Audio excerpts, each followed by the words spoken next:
12 जुलै 1660 आदिलशहाचा सरदार सिद्दी जोहर याने पन्हाळगडाभोवती टाकलेला 4 महिन्यांचा तिखट वेढा छत्रपती शिवाजी महाराजांनी बांदल सेनेच्या मदतीने तोडला।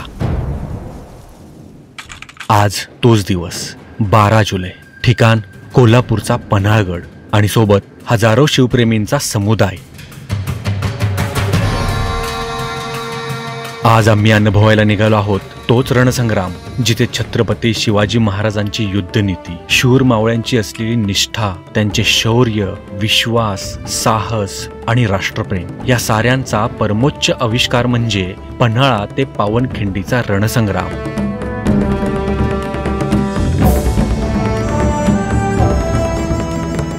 नरवीर बाजीप्रभू देशपांडे, वीररत्न शिवाकाशीद, फुलाजी प्रभू देशपांडे, रायाजी बांदल, विठोजी काटे यांच्यासह अनेक बांदल मावळ्यांच्या बलिदानाने हा संग्राम बनला आणि इतिहासात गणला देखील।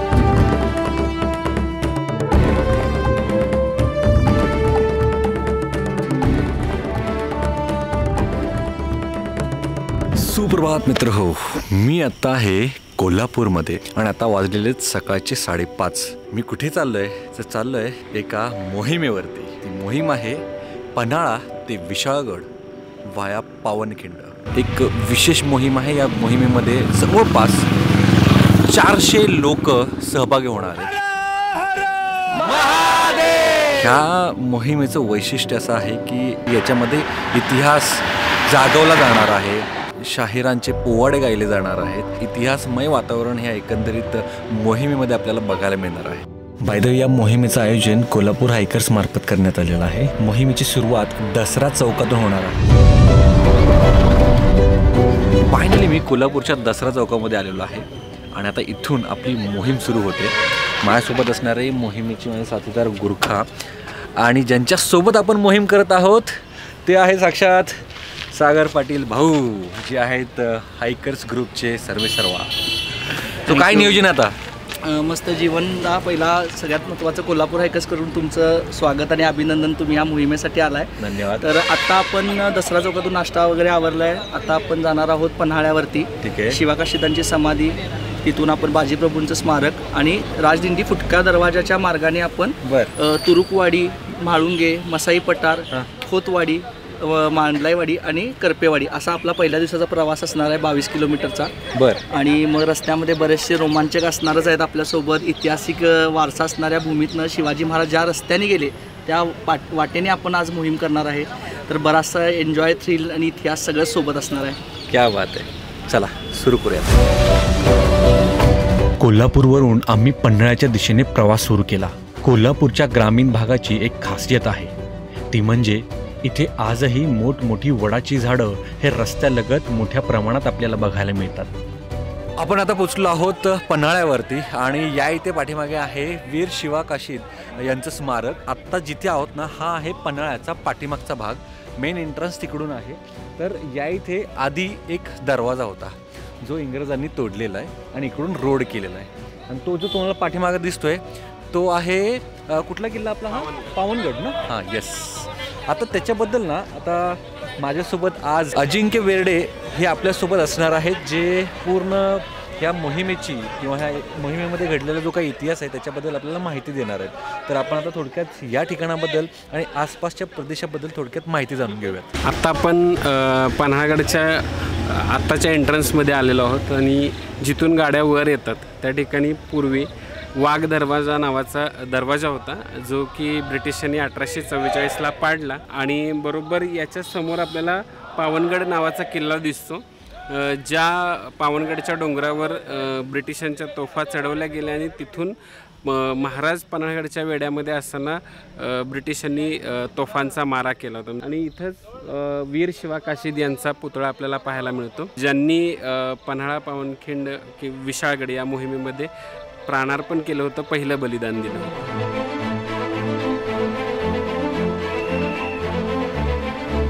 आपण आता बाजीप्रभू देशपांडे यांच्या स्मारकाच्या जवळ पोहोचलेलो आहोत। या इथे बघताय तुम्ही बरीच गर्दी या इथे आहे। याचा अर्थ ही मोहीम म्हणजे फक्त आता ह्या हायकर्स ग्रुपची नाही आहे, तर असे भरपूर ग्रुप्स या इथे आलेले असतात आणि इथून आता त्या मोहिमेला सुरुवात होणार आहे। आता या इथे ना एक अचानक भयानक भेट झालेली आहे. उमेश भाऊ, ही जी मोहीम आहे ती खूप थ्रिलिंग आहे. जंगल भागातून जाते, ग्रामीण भाग पाहायला मिळतो पन्हाळ्याचा किंवा शाहूवाडीचा. तर त्या ग्रामीण भागातले लोक अजूनही कशा पद्धतीनं तिथं राहतात आणि ते कसे जातात येतात, त्यांचं राहणीमान कसं हे खूप जवळनं पाहायला मिळतं. म्हणजे तुम्हाला ग्रामीण बाज किंवा ग्रामीण भाग जो कोल्हापूरचा तो किती प्रेमळ आहे हे त्या ट्रेकमध्ये कळून येतं तुम्हाला. खूप जबरदस्त आहे तो ट्रेक. क्या बात आहे. Excited. Yes.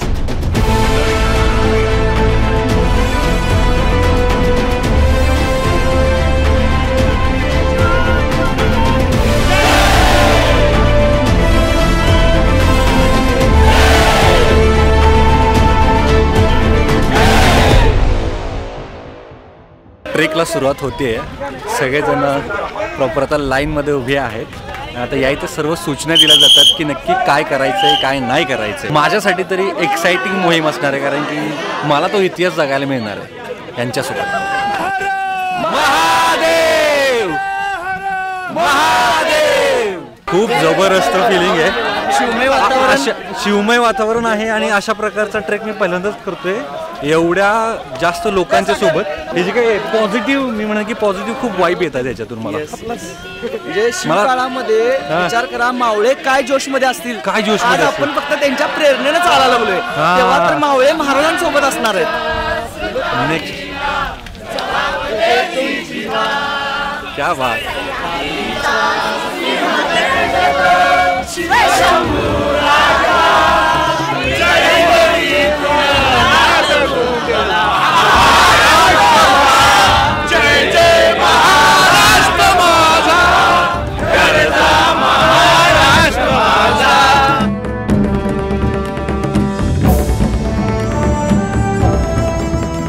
By the way, एक महत्त्वाची अपडेट तुम्हाला द्यायची राहिली. आपली पुढची ट्रिप जे काही अनाऊन्स झालेली आहे आणि ती आहे केरळची. सो जर तुम्हाला केरळला माझ्यासोबत यायचं असेल तर तुम्ही या दिलेल्या नंबरवरती व्हॉट्सअपवरती तुम्ही पिंग करा. तुम्हाला सर्व डिटेल्स मिळून जातील ॲटोमॅटिक, म्हणजे सिस्टम बनवून ठेवलेली आहे. सो तिथे फक्त तुम्हाला हाय करायचं आहे. तुम्हाला सर्व डिटेल्स, आयटनरी, कॉस्टिंग, सगळ्या गोष्टी आणि ऑफर्स सुद्धा. बाय द वे खूप महत्त्वाच्या ऑफर्स चालू आहेत, ह्याचाही लाभ घ्या, कारण की अशा ऑफर्स खूप क्वचित असतात आपल्याकडे. आणि त्याची लास्ट जी डेट आहे बुकिंगची ती 5 सप्टेंबर आत्ता तरी आहे, बट ते आपण वाढवायचा प्रयत्न करू, कारण की तुमच्यासाठी ही थोडीशी लेट अनाऊन्समेंट आहे. बट इंस्टाग्रामवरती आणि यूट्यूब शॉर्टला आपण ऑलरेडी अनाऊन्स केलेलं आहे. त्याला 10-15 दिवस झालेले आहेत. त्याच्यामुळे आता आपल्याकडे वेळ कमी आहे. ज्यांना पण माझ्यासोबत यायचं आहे ट्रिप्सवरती त्यांनी लवकरात लवकर बुकिंग करा. बरेचसे शहरातून येणारे जे लोक आहेत तर पन्हाळा, मसाई आणि विशाळगडला सह्याद्रीच्या या दऱ्या डोंगरातून चालत असताना मान्सूनचा अनुभव घेण्यासाठी म्हणून मान्सून ट्रेक म्हणून या गोष्टीकडे बघतात. परंतु कोल्हापूर हायकर्स हे मान्सून ट्रेक या गोष्टीशी सहमत नाही. तर कोल्हापूर हायकर्स ही एक निष्ठा यात्रा किंवा ही एक मोहीम म्हणून चालवत आहे. महाराजांच्या वैयक्तिक आयुष्यामध्ये सगळ्यात मोठी घडलेली घटना ही आहे, ज्यानं स्वराज्याच्या इतिहासाला कलाटणी मिळाली. पन्हाळ्याला दख्खन दौलत असं समजलं जातं. तर ही दख्खन दौलत म्हणजे काय? दौलत म्हणजे संपत्ती आहे. नर्मदा नदीच्या प्रवाहाने भारत जो आहे हा 2 भागांमध्ये विभागला जातो, एक उत्तर हिंदुस्थान आणि एक दक्षिण हिंदुस्थान. तर दक्षिणेमध्ये सगळ्यात प्रबल आणि सगळ्यात भरभक्कम असा त्या काळातला किल्ला आणि व्यापाराच्या दृष्टिकोनातून किंवा इतर सगळ्याच गोष्टींच्या दृष्टिकोनातून सगळ्यात महत्त्वाचा किल्ला इथल्या शासनकर्त्यांच्या दृष्टिकोनातून तो म्हणजे पन्हाळा. आणि म्हणून याला दख्खन दौलत असं म्हटलं जातं. आणि हे दख्खन दौलत होती कोणाची? तर शिलाहार वंशीय राजा भोज यांनी या किल्ल्याचं बांधकाम केलं 1178 ते 1209 या दरम्यान. त्यानंतरनं हा किल्ला बहामनी सुलतानांच्या ताब्यामध्ये गेला आणि नंतरनं तो आदिलशहाच्या ताब्यामध्ये आला. तर विजापूरचा जो आदिलशाह आहे हा विजापूरचा आदिलशहा दाभोळपासून कर्नाटकमध्ये होनावर आहे. हा जो सगळा किनारपट्टीचा भाग आहे, इथली सगळी बंदरं आणि या बंदरातून येणारा सगळा माल महसूल हा आदिलशहाला मिळत असे. त्यामुळे त्याचं अतिशय संपन्न आणि भक्कम राज्य होतं. आणि ते राज्य किनारपट्टीपासून आताच्या विजयनगर म्हणजे तेव्हाच्या विजापूरपर्यंत पसरलेलं होतं. आणि विजापूर ही त्यांची मुख्य राजधानी जरी असली तरी उपराजधानी म्हणून पन्हाळगड होती. विजापूरचे शासनकर्ते विजापूरपेक्षा जास्त याच ठिकाणी राहिलेले आहेत. त्यांचं आवडतं राहण्याचं हे ठिकाण आहे.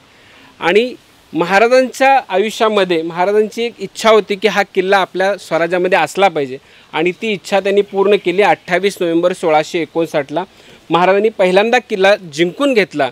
2 मार्च 1660ला महाराजांनी मिरजेचा भुईकोट किल्ला सोडला. ते कोल्हापूरमध्ये दाखल झाले आणि तिथून ते पन्हाळगडवरती दाखल झाले. विजापूरवरून सिद्धी जोहर हा जवळपास 35,000ची सेना घेऊन स्वराज्यावरती चाल करून येतोय ही हेर यंत्रणेकरून महाराजांपर्यंत बातमी पोचलेली होती आणि त्यामुळं पन्हाळगड हा आता येणाऱ्या या विजापुरी सैन्याला तोंड देण्याकरता सज्ज ठेवलेला होता. आणि या पन्हाळगडावरती भरभक्कम तयारी करून महाराज येणाऱ्या शत्रूची वाट बघत होते. आणि तो दिवस उजाडला. दिनांक 3 मार्च 1660 पन्हाळ्याच्या पाठच्या बाजूने पूर्वेच्या बाजूनं कोल्हापूरच्या दिशेनं प्रचंड मोठे धुळीचे लोट उसळताना दिसले. दौलती बुर्जावरून एवढा प्रचंड मोठा तोफांचा मारा केला गेला की आघाडीवरची असणारी सिद्धी जोहरची फौज ही काही क्षणामध्ये मराठ्यांनी जाळून काढलेली होती. आणि ही कित्येक किलोमीटर लांब घडलेली घटना होती. आणि त्यामुळं त्याच्या सल्लागारांनी सल्ला दिला की आपण असंच पुढे सरकत राहिलो तर शेवटचा सैनिक पन्हाळ्याच्या वेशीपर्यंत सुद्धा पोहोचणार नाही, मराठी त्यांना जाळून होरपळून काढतील. आणि म्हणून आता आपण इथंच थांबण्यामध्ये शहाणपण आहे. हा जो सिद्धी जोहर आहे हा वेढा टाकण्याच्या उद्देशानं अजिबात आलेला नव्हता. हा एक सलग 35,000 फौजेनिशी पन्हाळ्यावरती हल्ला चढवायचा आणि शिवाजीराजांना घेऊन विजापूरला दरबारामध्ये पेश करायचं एवढं सोपं प्रकरण त्याला वाटलं होतं. मात्र प्रत्यक्षात युद्धभूमीवरती आल्यानंतर त्याला इथली ताकद मराठ्यांनी दाखवून दिलेली होती. जवळपास महिना उलटून गेलेला होता तरी मराठ्यांनी रात्रंदिवस जागता पहारा ठेवलेला होता. त्यामुळं सिद्धी जोहरच्या सैन्याला एक पाऊल देखील पुढं सरकू दिलेलं नव्हतं. आणि त्यामुळं यांच्या तोफा 5.5 किलोमीटर लांब असल्यामुळे त्यांच्या तोफांचे गोळे हे पन्हाळ्याच्या वेशीपर्यंत सुद्धा धडकत नव्हते. आणि म्हणून हिंदुस्थानातील जगातील सगळ्यात लांब पल्ल्याच्या तोफा कुणाकडे होत्या तर त्या इंग्रजांकडे होत्या. आणि म्हणून या इंग्रजांकडून ज्या तोफा मागवल्या त्या 2 सॅम्पल तोफा ह्या अनुस्कुरा घाट मार्गे वाघबीळच्या दिशेनं येताना त्यानं बघितलं. पन्हाळगडावरती आलेल्या या इंग्रजी तोफांमधून पहिला तोफेचा गोळा ज्यावेळेला उडाला त्यावेळेला महाराज अंबारखान्यासमोर असणाऱ्या आपल्या सदरेमध्ये आपल्या सल्लागारांशी सल्लामसलत करत होते. आणि महाराज ताडकन आपल्या आसनावरून उठले आणि तटाकडे धावत सुटले. महाराजांच्या डोक्यामध्ये अनेक प्रश्नांचं काहूर माजलं की गेल्या 1.25 महिन्यामध्ये एवढा मोठा आवाज आम्ही कधीच ऐकला नव्हता. शत्रूनं वेढा आवळला की काय, शत्रू पन्हाळ्याच्या पायथ्याला येऊन ठेपला की काय, असे अनेक प्रश्न महाराजांच्या डोळ्यासमोर उभे राहिले. आणि याची खात्री करण्याकरता म्हणून महाराज तटाकडे गेले. तर तटावरून महाराज खाली बघतात तर महाराजांच्या तळपायाची आग मस्तकाला जाते. कारण ब्रिटिश एम्पायर फ्लॅग असलेल्या लाल पोशाखातले इंग्रज महाराजांच्या डोळ्यासमोर दिसले, ज्याचं निशाण ब्रिटिश एम्पायर फ्लॅग त्या तोफांवरती फडकत होतं. आणि महाराजांच्या तळपायाची आग मस्तकाला जाण्याचं कारण म्हणजे डिसेंबर 1659ला याच ब्रिटिशांनी मिरजेच्या किल्ल्यामध्ये पहिला मराठी आणि इंग्रज यांच्यातला करार केलेला होता. या करारान्वये त्यांनी मान्य केलं होतं की आम्ही कुठल्याही प्रकारची दारुगोळ्याची किंवा शस्त्रास्त्रांची मदत किंवा विक्री या शत्रूला करणार नाही, हिंदवी स्वराज्याच्या विरोधात आम्ही जाणार नाही. आणि तो करार आज त्यांनी मोडीत काढलेला होता. आणि महाराजांनी मनोमन ठरवलं की हिंदुस्थानाला भविष्यात धोका जर का कोणापासून असेल तर या गोऱ्या माकडांपासून आहे. म्हणून या राजाला दूरदृष्टीचा राजा म्हटलं जातं. कारण भविष्य महाराजांनी ओळखलेलं होतं की आपल्यानंतरनं स्वराज्य येईल आणि काय होईल, परंतु भविष्यात भारताला धोका असेल तर या गोऱ्या माकडांचा. म्हणून इथून बाहेर पडल्यानंतर आपण जर का धडा शिकवायचा तर या गोऱ्या माकडांना धडा शिकवायचा आणि तो महाराजांनी शिकवला.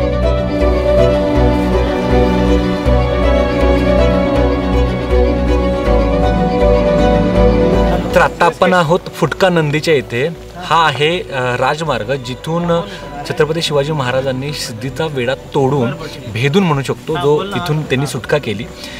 खरं तर आता या इथे तुम्हाला जे माइलस्टोन दिसतोय तो माइलस्टोन इथेच फक्त नाही आहे, तो असाच माइलस्टोन विशाळगडापर्यंत लावण्यात आलेला आहे वन विभागाच्या मार्फत. आणि याच्यावरती तुम्ही बघता इथे आपला भगवा आहे, पण पुढे गेलात तर तुम्हाला ठिकठिकाणी त्याच्यावरती काही संदर्भ किंवा काही गोष्टी पण लिहिलेल्या दिसतील.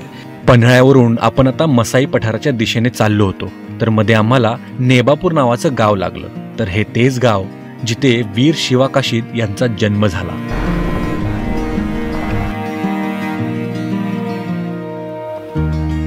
आपण पोहोचलो आहोत मसाई पठारावरती. हे जे पठार आहे ते साधं सुद्धा नाही आहे, हे लिटरली थेट 15 किलोमीटरचं लांब पठार आहे. म्हणजे इथून तुमचं नजर पण नाही जाणार इतक्या लांब हे पठार आहे, जे आपल्याला क्रॉस करून पलीकडे जायचं आहे. सो आता या इथे आपले सगळे जे काही ट्रेकर्स मंडळी आहेत ते इथे जमा होतील. इथे थोडंसं ब्रीफिंग होईल, सगळेजण जमतील आणि पुन्हा इथून ट्रेक सुरू होईल.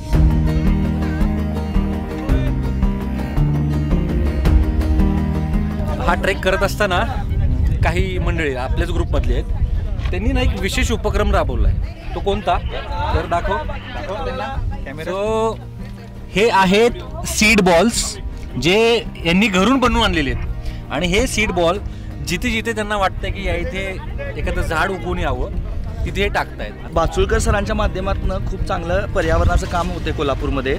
तर मोहिमेच्या दरम्यानच आपण राजाराम कॉलेजच्या मुलांकडून हे सीटबॉल्स आपण बनवून घेतलेले. ते हजारो सीटबॉल्स आपण ह्या मोहिमेच्या रोडवर पण मागच्या वेळेस आपण 2 वर्षापूर्वी टाकले. असे म्हणजे बरेचसे शिवप्रेमी, निसर्गप्रेमी, पर्यावरण म्हणजे महाराजांच्या ह्याच्यात एक पर्यावरणाबद्दल पण खूप मोठं काम महाराजांनी पण केलेलं आहे त्या काळात. ही गोष्ट पण आपण जपणं गरजेचं आहे या मोहिमेच्या दरम्यान.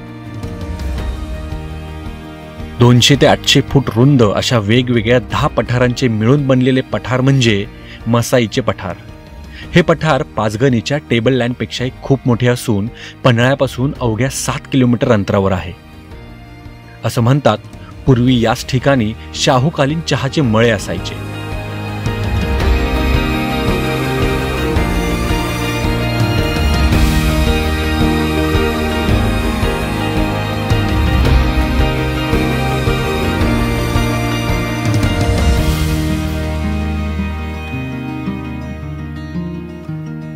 मसाई देवीचं मंदिर इथेच का आणि मसाई देवी का?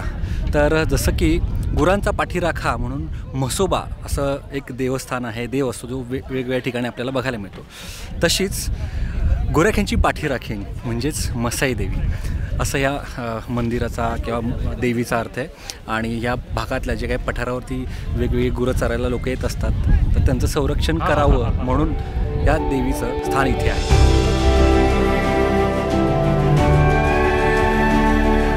आता आपण मसाई पठारवरती आहोत आणि हे 10 स्क्वेअर किलोमीटरचं पठार आहे. याच्यातला 5 स्क्वेअर किलोमीटर एरिया जो आहे हा कॉन्झर्वेशन रिझर्व म्हणून संरक्षित केलेला आहे. आणि इकॉलॉजिकली ही बायोडायव्हर्सिटी जी असते, प्लाटू इकोसिस्टीम, ही अत्यंत महत्त्वाची असते. तुम्ही बघू शकता की आपल्याला या बाजूला पठाराचा कापीव भाग दिसतो आणि याच्या बरोबर खालच्या साईडला आपल्याला शेती आणि गावं, नद्या असं दिसतं आहे. तर सडे कोकणामध्ये आपण याला सडे म्हणतो. सडे का महत्त्वाचे असतात? जो काही 4 महिने आपला सह्याद्रीमध्ये पाऊस पडत असतो, हा पाऊस हे सच्छिद्र असणारे खडक म्हणजे सड्यावरचा जो खडक आहे तो आपल्यामध्ये धरून ठेवतो आणि खालच्या बाजूच्या गावांमध्ये असणाऱ्या विहिरी, बोरवेल्स किंवा इतर जे काही पाण्याचे स्रोत आहेत यांची ग्राउंड वॉटर लेवल मेंटेन करण्याचं काम सडे करत असतात. आणि म्हणून सडे जपणं म्हणजेच भविष्यातलं पाणी जपणं आहे. जसजसे आम्ही पुढे जात होतो तसा शिवभक्तांचा उत्साह शिगेला पोचत होता. या मोहिमेत अगदी लहानांपासून ते साठी गाठलेल्या लोकांचा सहभाग सुद्धा होता. ही एक रानभाजी आहे, हिचं नाव आहे भारंगी. याचं शास्त्रीय नाव आहे क्लेरोडेंड्रम सेरॅटम. आणि याला फ्लावरिंग यायच्या अगोदर ह्याच्या कोवळ्या पानांची भाजी केली जाते. आपल्या कोल्हापूर रिजनमध्ये जवळपास 72 प्रकारच्या रानभाज्या सापडतात, त्यातली ही एक आहे. ह्याचं नाव आहे रामेठा किंवा याला दातपाडी म्हणतात. तर ह्याच्यामध्ये अशा काही प्रॉपर्टीज आहेत की आपल्या लिव्हिंग सेल्सच्या कॉन्टॅक्टमध्ये आलं तर तेवढा भाग तो सुचतो. ह्याचा वापर नाही तर गैरवापर करतात. हे आपण बघतोय तर हे कंदील फूल आहे. तर याला सिरोपीजे असं म्हटलं जातं. सिरोपीजेच्या बऱ्याच व्हरायटीज आपल्याला महाराष्ट्राच्या सह्याद्री पट्ट्यामध्ये सापडतात. शरयू नदीला पूर आला, मासा लागला गळाला. शरयू नदीला पूर आला, मासा लागला गळाला. शरयू नदीला पूर आला, मासा लागला गळाला. शरयू नदीला पूर आला, मासा लागला गळाला. शिवरायांचं नाव घेता अफजल्या पळाला. शिवरायांचं नाव घेता अफजल्या पळाला.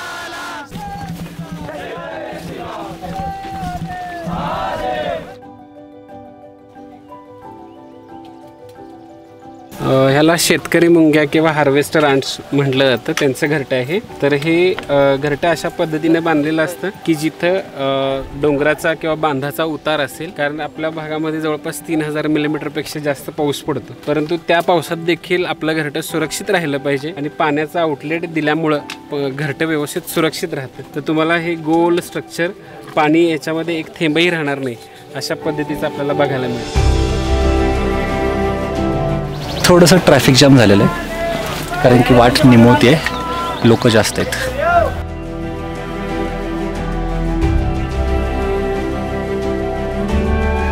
नमस्कार बंत. नमस्कार.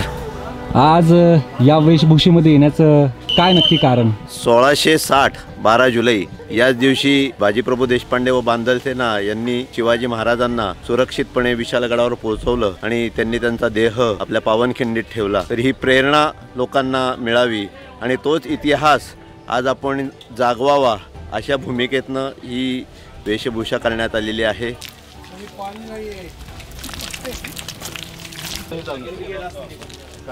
Oh my God. ट्रेकचा पहिला पाडा पार केलेला आहे. आपण आता उतरलेलो आहोत खोतवाडीमध्ये आणि आता इथे आपण करणार आहोत लंच.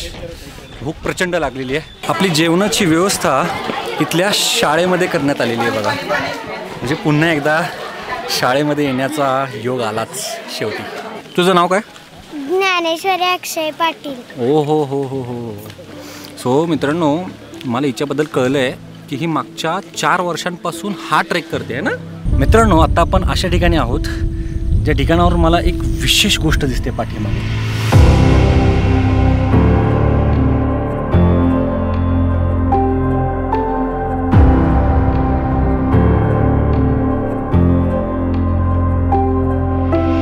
आता याबद्दल जरा आपले तज्ञच सांगतील. आता आपण खोतवाडी गावामध्ये आहे आणि आपल्या पाठीमागे दिसते तर ते अश्निस्तंभ आहेत. हे एक जिओलॉजिकल फॉर्मेशन आहे. याला अश्निस्तंभ असं म्हटलं जातं.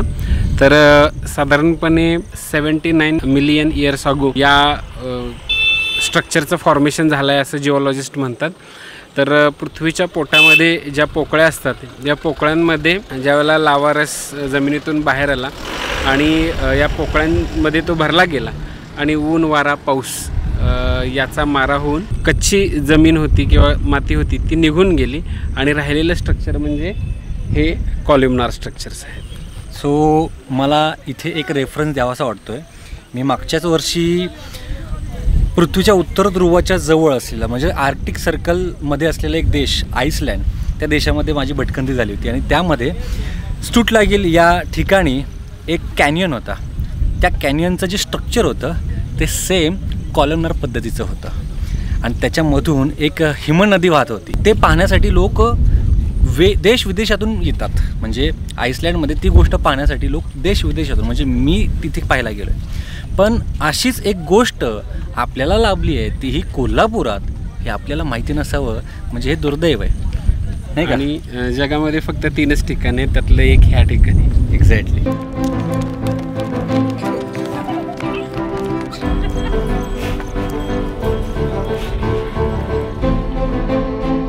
आता आपण कुंभारवाडी गावामध्ये आलेलो आहोत. मसाई पठार उतरून या ठिकाणी खाली आलेलो आहोत. छत्रपती शिवाजी महाराज 600 पदातींसोबत पन्हाळगडावरून जे निघाले त्यांच्यासोबत शिवाकाशीदांची देखील पालखी होती. आणि इतिहासामध्ये आपल्याला असं वाचायला मिळतं की या परिसरामध्ये आल्यानंतरनं शत्रूच्या हेरांना सुगावा लागला. हे लोक पन्हाळ्यावरून निघून जात असल्याचं आणि त्यावेळेला मग बाजींनी निर्णय घेतला की आता या 2 पालख्यांचा मार्ग बदलला पाहिजे, कारण शत्रू पाठीवरती राहू शकतो. आणि म्हणून शिवाकाशीदांची जी पालखी आहे ती आंबा घाटाच्या दिशेनं मलकापूरच्या रोखानं वळवण्यात आली आणि शिवाजीराजांची जी पालखी आहे ती मात्र नियोजित मार्गानं खेळण्याच्या दिशेनं म्हणजेच विशाळगडच्या रोखानं पळवत ठेवलेली आहे. तर हे असा ऐतिहासिक ठिकाण आहे की जिथं राजांचा जीव वाचावा म्हणून हसत हसत मृत्यूला सामोरा जाणारा वीर शिवाकाशीद यांची आणि शिवाजीराजांची वाट वेगळी झाली, पुन्हा कधीही न भेटण्यासाठी. सो मित्रांनो, खोतवाडीपर्यंत तरी मी आलो चालत. आता इथून मी पुन्हा एकदा कारमध्ये बसलो आहे. त्याचं कारण असं होतं आहे काय की आपली जी टीम आहे म्हणजे ही जी काही मुलं आहेत ती त्यांच्या स्पीडनं चालत आहेत. पुढे बरेच जण पोचले आहेत. आता आम्हाला शूट करत करत पाठीमागे खूप वेळ होतो आहे. त्यामुळे आपण हे जे मधले पॅचेस आहेत ते आपण कव्हर करतो आहे गाडीने.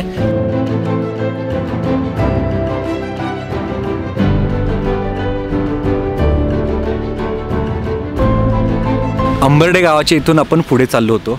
तिकडे एक ओढा आहे. ओढ्याच्या कडेला मला इथे भातशेती दिसली आहे. बरं आता तुम्ही म्हणा की भातशेती काय दाखवायची गोष्ट आहे का? इथे खूप ठिकाणी आपल्याला भातशेती बघायला मिळते. पण या भातशेतीचं वैशिष्ट्य असं आहे की ही खूप जास्त जागेमध्ये केली जाते आहे. म्हणजे खूप मोठा परिसर आहे. इथेच असं नाही आहे, ह्या पलीकडच्या भागातसुद्धा ती भातशेती दिसते मला. आणि ती रानं म्हणजे ऑफकोर्स प्रत्येकाचे छोटे छोटे तुकडे आहेत पण खूप मोठा परिसर आहे. आता तो मला ड्रोनाचाराच्या नजरेतून तुम्हाला दाखवायचा आहे. हा बघा.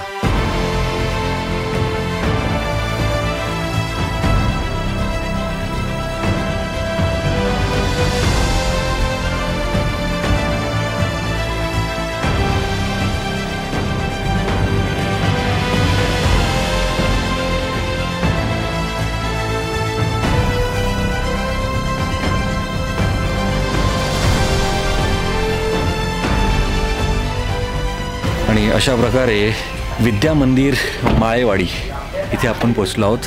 हे घर किती मस्त आहे ना, फुल गावचा फील. हां हां. ते ना या काकू मस्त चुलीवरच्या भाकऱ्या बनवत आहेत. हे बघा. काकू नमस्कार. तुमचं नाव काय? सुनंदा पवार. येस. ही तांदळाची भाकरी ना? तुमच्याकडे तांदूळ जास्त पिकतो? अरे वा मस्त. ही चुलीचा प्रकार काय आहे? म्हणजे आधी आत लोखंड आहे ना? हे सगळे बिडाची. अरे वा. पण इथे गरम वाटतंय छान. म्हणजे मला थंडी वाजत होती तिकडे, इथे गरम होत आहे. गावची हीच मजा आहे.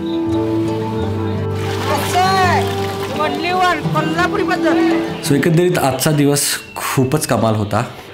म्हणजे त्या रूटवरून येत असताना ज्या आठवणी म्हणजे जागवल्या जात होत्या त्या खूप म्हणजे अविस्मरणीय म्हणू शकतो अनुभव. कारण की आपण नेहमी फक्त ट्रेक करतो पण ते ट्रेक करत असताना त्या ठिकाणी काय काय घटना घडली हे जर आपल्याला कळत असेल तर अंगावरती शहार येत राहतात. आणि कदाचित हाच अनुभव घेण्यासाठी लाखो शिवभक्त हा ट्रेक करायला येत असतात. ट्रेक म्हणू नाही शकत, मोहीम. सो एकंदरीत दिवस छान गेलेला आहे. जेवण वगैरे झालं आमचं. जेवणाची पण खूप छान व्यवस्था केलेली आहे. खूप छान जेवण होतं बाय द वे. मला विशेष वाटतं की जवळपास 300 ते 400 लोकांची अरेंजमेंट अशी करणं. कारण की महाराष्ट्रातून वेगवेगळ्या ठिकाणातून किंवा वेगवेगळ्या राज्यातून सुद्धा लोक या इकडे येत असतात. म्हणजे बाहेरचे जरी ग्रुप असले तरी ते इथल्याच ज्या ग्रुप्स आहेत त्यांच्याशीच ते कोऑर्डिनेट करून सगळे हे अरेंजमेंट करतात. त्याच्यामुळे काही मोजकेच ग्रुप्स आहेत जे अशा प्रकारची अरेंजमेंट ते करू शकतात. आणि त्यापैकीच एक कोल्हापूर हायकर्स आहेत आणि खूप जबरदस्त नियोजन आहे. उद्या सकाळी आपल्याला लवकर उठावं लागणार आहे. 6-7 वाजता आपल्याला पुन्हा इथून ट्रेक सुरू होणार आहे. आणि पावनखिंडीपर्यंतचा जो ट्रेक असणार आहे एक 8 ते 10 किलोमीटरचा, तो आपण उद्या सकाळी करणार आहोत.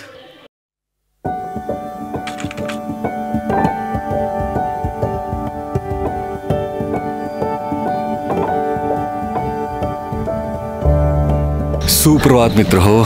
थेट माळेवाडीमधून आपण चाललेलो आहोत ब्रेकफास्ट करायला. आणि ब्रेकफास्ट करून आपण ट्रेकला सुरुवात करणार आहोत. ट्रेकला सुरुवात झालेली आहे. आपले सगळे मावळे पुढे गेलेले आहेत, बरेच गेलेले आहेत, अजून बरेच पाठीमागे आहेत. आपण मिडल आहोत. आज जरा लवकर जायला पाहिजे कारण की तिथे 9 वाजता एक कार्यक्रम आहे आणि 9 वाजेपर्यंत आपल्याला पोचलं पाहिजे. जवळपास 2 ते 3 तासाचा हा ट्रेक आहे.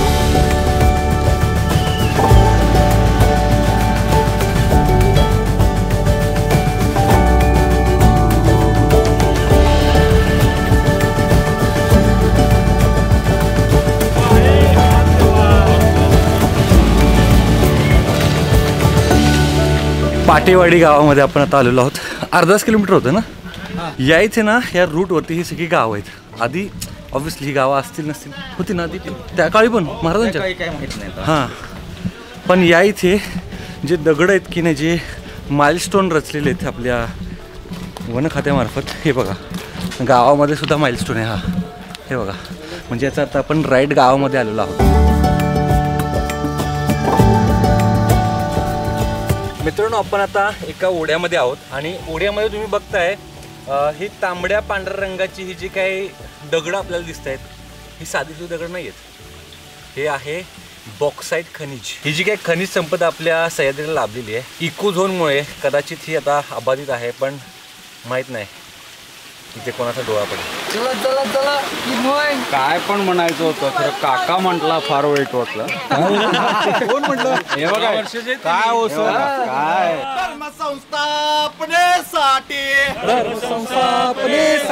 छत्रपती शिवाजी महाराज के जय. धर्मवीर छत्रपती श्री संभाजी महाराज के जय. भारत माता की जय. हिंदू धर्म की जय. आता या इथून खरा ट्रेक सुरू झालेला आहे, म्हणजे ॲडव्हेंचर किंवा जंगल भटकंती म्हणू शकतो. आणि आता लोकांची एनर्जी बघताय, फुल ऑन हाय.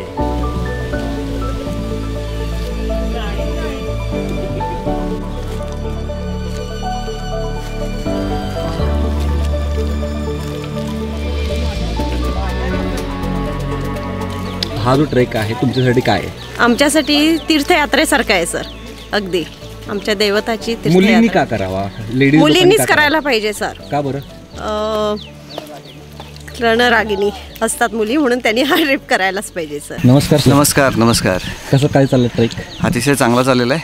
आज दुसरा दिवस आहे. काल आम्ही पन्हाळगडापासून सुरुवात केली, बाजीप्रभू देशपांडेंच्या पुतळ्यापासून. महाराष्ट्र देशा राखड देशा कणखर देशा माझा महाराष्ट्र देशा, अशा या सगळ्या वातावरणातून आम्ही शिवरायांचा जयघोष करत काल करपेवाडी या ठिकाणी आम्ही मुक्काम केला आणि आज आता सकाळी आम्ही निघतोय पावनखिंडीकडे.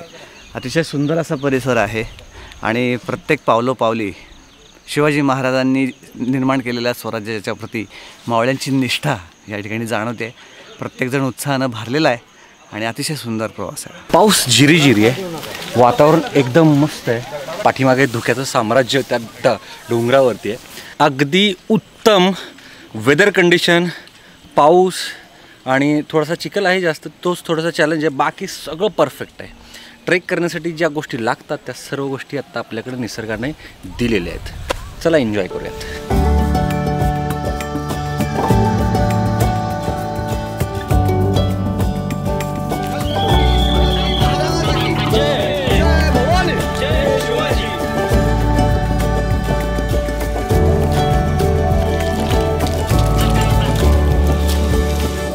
मित्रांनो, आता इथून खरा जंगल पॅच सुरू झालेला आहे.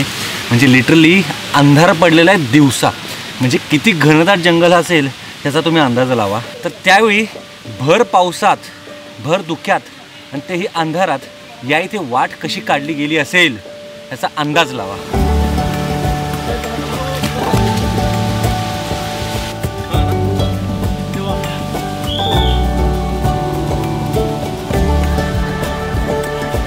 मित्रांनो, या ट्रेकमधला सर्वात रिलॅक्स करणारा जो पॉईंट आहे तो आहे हा धबधबा नाही, वॉटर स्ट्रीम, ओढा आहे ना, ओढा.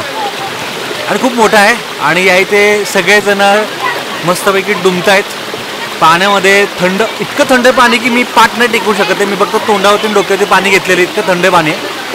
जंगलातलं एकदम नितळ शुद्ध पाणी आणि त्याच्यामध्ये आपल्याला थोडंसं असं डुंबायला मिळणं म्हणजे एक स्वर्ग सुखच म्हणावं लागेल, नाही का? उठ उठ सह्याद्रे, उठ उठ सह्याद्रे, घुमवीत बोल मराठी खडे, जनतेचे हे तुफान उठले उठले सागरकडे. हीच मराठी जिच्या मुखाने वदली ज्ञानेश्वरी, शिवबाने तलवार घेतली याच मराठीवरी. हिच्या स्वागतासाठी उठले, हिच्या स्वागतासाठी उठले सह्याद्रीचे कडे, जनतेचे हे तुफान उठले उठले सागरकडे. आता पावनखिंड 3 किलोमीटर लांब आहे. इथून 1 तास आपल्याला लागू शकतो. गावठाण एरिया सुरू झालेला आहे. काही गाव आता पुढे आपल्याला लागू शकतात. या इथे गावकरी गुरु चरताना आपल्याला दिसली आहेत. वन खात्याचं या इथे काम चालू आहे. काही झाडं लावताना दिसलेली आहेत. सो एकंदरीत आपण आता अशा एरियात आलो जिथून गाव सुरू होतं आहे आणि जंगल आपण सोडलेलं आहे. मित्रांनो, आता मी आहे पांढरेपाणी या गावामध्ये आणि ही आहे त्या गावातली एक प्रसिद्ध विहीर. प्रसिद्ध याच्यासाठी की त्या पाठीमागे एक खूप रंजक इतिहास दडलेला आहे. ज्यावेळी महाराज पन्हाळ्यावरून विशाळगडाकडे चालले होते त्यावेळी आपली ती जी काही सेना आहे ती या गावामध्ये थोडा काळ वास्तव्य नाही म्हणू शकत आपण, विश्रांतीसाठी म्हणू शकतो. या इथे भूक लागली असल्या कारणाने त्यांनी या इथे एका घरामध्ये विचारणा केली की आम्हाला खायला काही मिळेल का, भाकरी मिळेल का. तर त्या घरामध्ये एक आजी होती. आजीने त्यांना सांगितलं की बाळांनो, नक्कीच मी तुम्हाला माझ्या हातातली जी काही भाकर आहे मी तुम्हाला देते.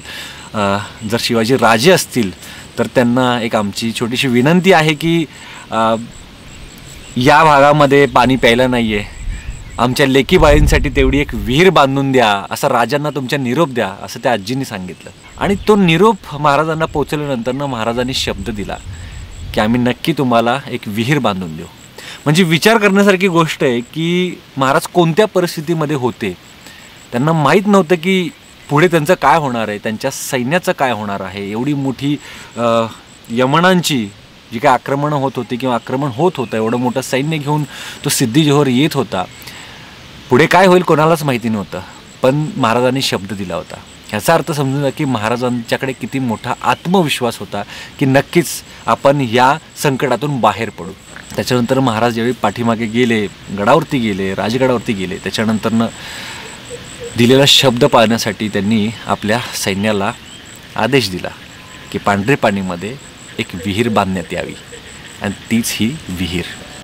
आम्ही सर्वजण तब्बल 48 किलोमीटरची पायपीट करून रणभूमी पावनखिंड परिसरात पोहोचलो. तर इथे सुरू होता बांदल सेनेच्या भीम पराक्रमाचा जागर. त्या जागरात प्रख्यात शिवशाहीर आपल्या शाहिरी साजातून इतिहास जिवंत करण्याचा प्रयत्न करत होते. तर इथला स्थानिक भूमिपुत्र आपल्या पूर्वजांनी केलेल्या रक्तरंजित इतिहासाचं वर्णन करत होता. आणि ही सर्व मंडळी बेभान होऊन तो इतिहास जगत होते, ऐकत होते.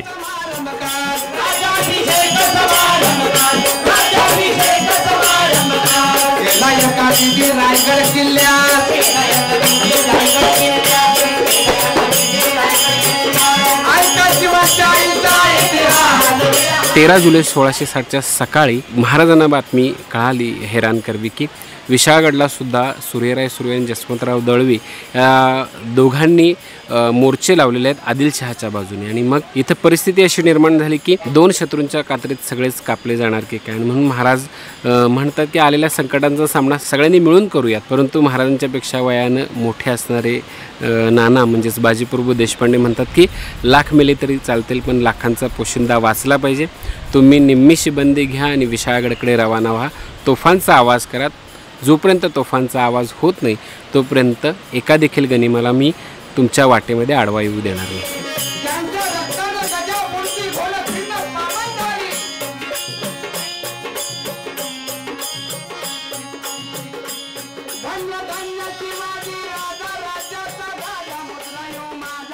शिवकाशीत धारातीर्थी पडल्यानंतरनं सिद्धी मसूद जवळपास 3000चं घोडदळ घेऊन शिवाजीराजांच्या पाठीवरती मलकापूरच्या रोखानं आंबाघाटाच्या दिशेने आला.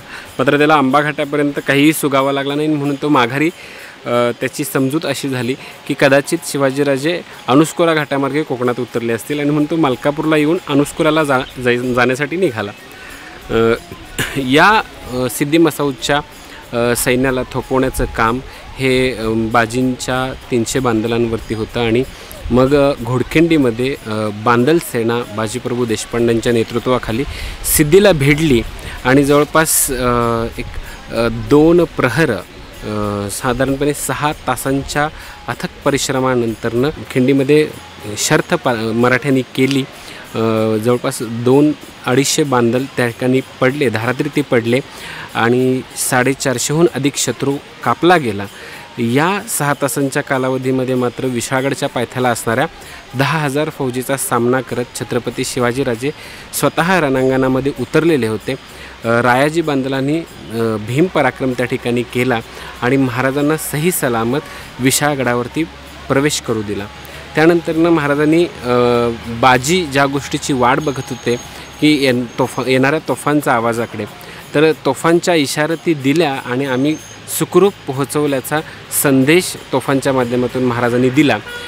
इकडे मात्र सिद्धी मसाऊद प्रचंड संतापलेला होता आणि धूर्तपणाने युद्धाचे नैतिक नियम मोडत त्यानं बेसावत असणाऱ्या बाजीप्रभूंच्या अंगावरती ठासलीच्या बंदुकीनं नेमधारांच्या वतीनं करवी गोळ्या झाडल्या आणि त्या ठिकाणी बाजींना मृत्यू आला, स्वराज्याकरता धारातीर्थी पडले। या दरम्यान महाराजांच्या तोंडून शब्द आले की बांदल सेनेनं भीम पराक्रम या खिंडीमध्ये केला, कासारीच्या पात्रामध्ये त्यांनी आपलं रक्त सांडलं, बाजींच्या आणि बांदलांच्या रक्तानं ही खिंड पावनखिंड झाली, म्हणून त्या दिवसापासून ही घोडखिंड पावनखिंड म्हणून ओळखली गेली। त्यानंतर महाराज साधारणपणे 22 दिवस विशाळगडावरती राहिले। विशाळगड आणि परिसरातली व्यवस्था त्यांनी लावली आणि त्यानंतर ते कोकणातल्या प्रभानवल्ली मार्गे रायगडला गेले, रायगडवरून ते राजगडला गेले आणि राजगडवरून ते पुन्हा पुण्यावरती गेले आणि पुण्यामध्ये शाहिस्तेखानाची बोटं मोडली। आणि अशा पद्धतीनं 13 जुलै 1660 12 आणि 13 जुलै 1660 एकंदरीत 21 तासांच्या अथक परिश्रमानंतरनं पन्हाळा ते विशाळगड ही मोहीम महाराजांनी फतेह केली। याच्यामध्ये साधारणपणे 14 तासांचा हा त्यांचा प्रवास आहे आणि 7 तासांचं युद्धजन्य परिस्थिती आहे आणि स्वराज्याला कलाटणी देणारा हा एक क्षण महाराजांच्या आयुष्यामध्ये येऊन गेला।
समरभूमी पावनखिंड या ठिकाणी आता आपण आलेलो आहोत। माझ्या मागे आपल्याला जो प्रवाह दिसतोय हा प्रवाह या खिंडीमध्ये स्वतःला झोपून देतो आणि असाच पुढे जाऊन तो कासारी नदीला मिळतो।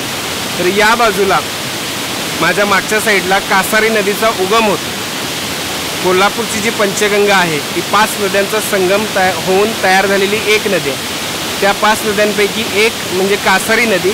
या कासारी नदीचा उगम इथून होतो, म्हणजेच पावनखिंडीतून होतो। आपल्या भारतीय संस्कृतीप्रमाणे नदीचा उगम म्हणजे पवित्र क्षेत्र असतं आणि याच पवित्र क्षेत्रावरती 365 वर्षांपूर्वी म्हणजेच 13 जुलै 1660ला 300 बांदलांनी भयान पराक्रम गाजवला, आपलं रक्त सांडलं।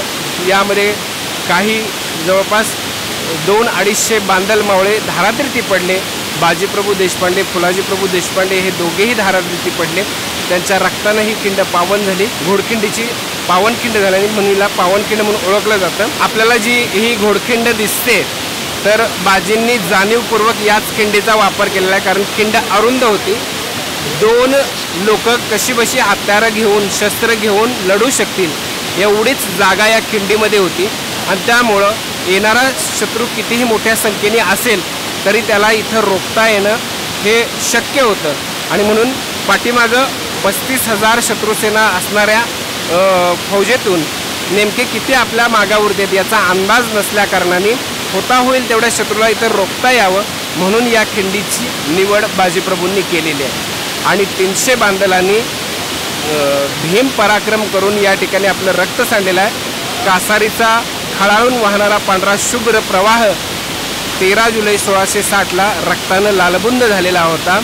कासारीनं या बांदलांचं रक्त पाहिलेलं होतं आणि जवळपास 450हून अधिक गनिम या बांदलांनी आपल्या पराक्रमाने पाडलेला होता।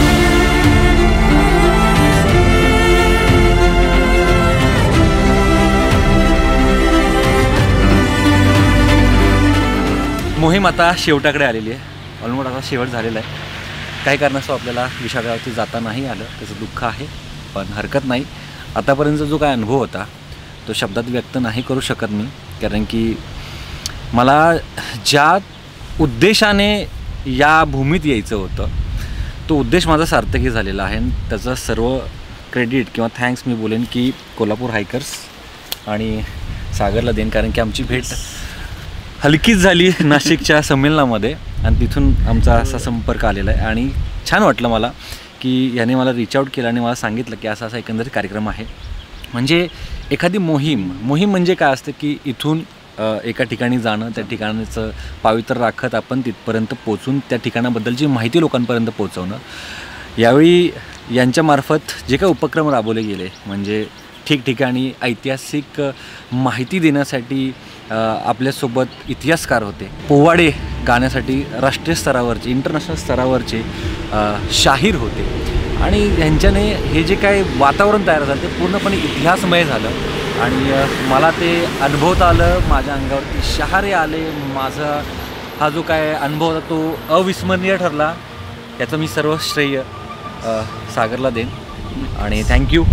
असेच छान छान मोहिमा तुम्ही राबवत राहा आणि तुम्हाला माझ्याकडनं शुभेच्छा आहेत. Thank you so much. भेटूया लवकरच पुढच्या ॲडव्हेंचरवर आणि पुढच्या मोहिमेवर.